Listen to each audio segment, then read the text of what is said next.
bullshitomètre. C'est le moment. Il est 16h51 et Sarah Thirion nous rejoint pour Tipeee iCap. Chaque jour, effectivement, un expert de marché vient déconstruire une idée reçue, un préjugé de marché un peu trop facile. Bonjour Sarah. Bonjour. Le tourisme 2024 est-il mort? Certains estiment que oui, le tourisme n'a pas d'avenir. Bullshit.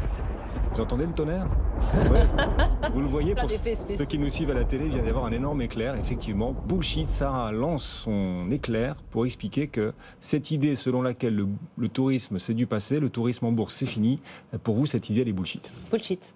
Déjà en 2023 ou fin 2022, les Cassandres prédisaient des lendemains difficiles pour le secteur du tourisme après une année 2022 qui avait été portée par le Travel Revenge.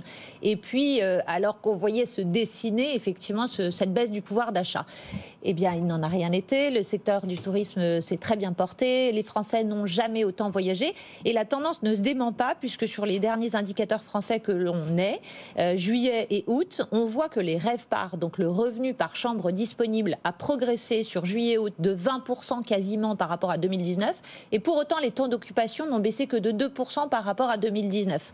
Donc malgré l'inflation qui s'est reflétée aussi dans ce secteur-là, finalement, les taux d'occupation sont restés très élevés pendant l'été. Donc maintenant, tout le monde veut prédire le pire pour 2024 sur le secteur du tourisme parce que ce problème de pouvoir d'achat, bullshit.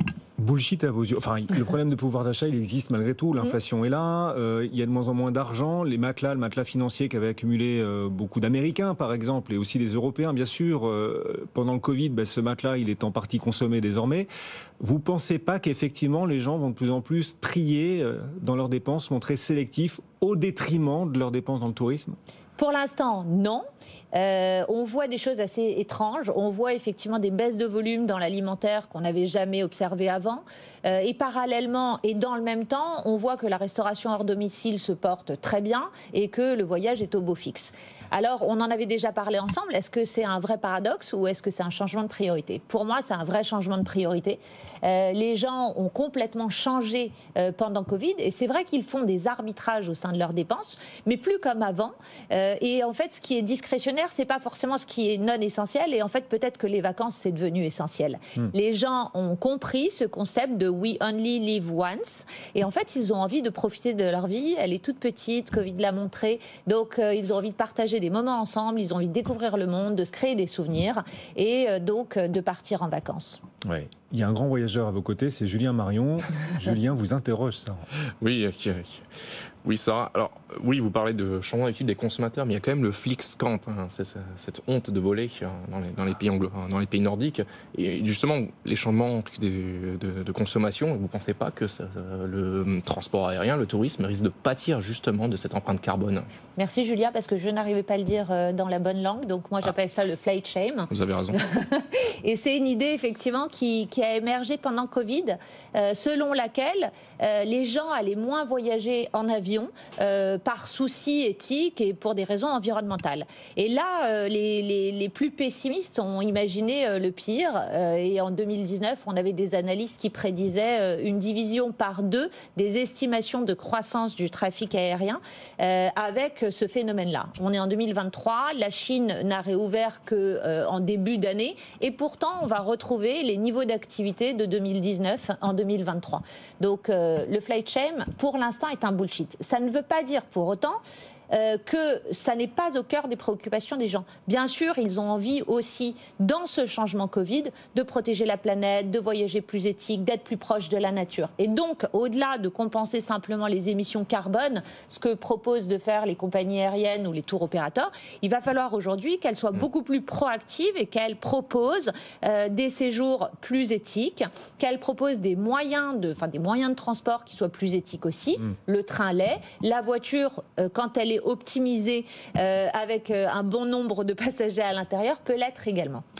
Quelle valeur du secteur touristique dans lequel vous croyez? Donc pour vous, le bullshit, c'est de penser que le tourisme en bourse, c'est fini ou que le meilleur est derrière. Vous n'y croyez pas, vous pensez que le meilleur est peut-être encore devant. Comment est-ce que vous investissez, vous, dans cette thématique? Alors, je vais proposer 2 idées qui sont assez différentes. Voyageurs du monde et Pierre et Vacances. On est vraiment dans 2 univers très différents. Voyageurs du monde, pourquoi?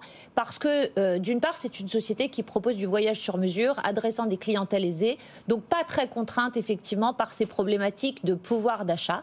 D'autre part, parce que c'est un groupe qui qui est très très soucieux de l'environnement. Bien sûr, ils compensent 100% des émissions carbone de leur voyage, mais en plus, c'est un groupe qui va choisir des hôtels et des prestataires qui sont les plus soucieux possibles des enjeux environnementaux. D'autre part, chez Voyageurs du Monde, il y a une offre d'aventure qui permet aux gens de renouer avec des voyages très proches de la nature.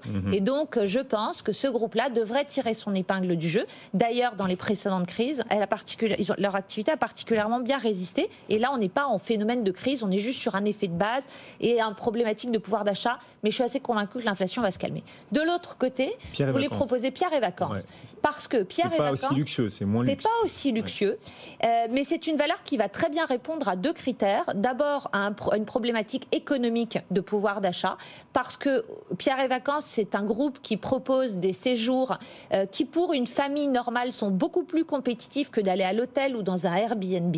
Donc, d'un point de vue économique, ça marche. D'autre part, parce que c'est le leader européen du tourisme de proximité. Le tourisme de proximité, c'est le voyage à moins de 500 km de chez soi. Et donc, on peut prendre sa voiture et aller effectivement chez Pierre et Vacances. Enfin, c'est un groupe qui propose chez Center Parcs des activités éducatives, écologiques pour les enfants. Donc, ces deux sociétés-là me paraissent être de bons usual suspects.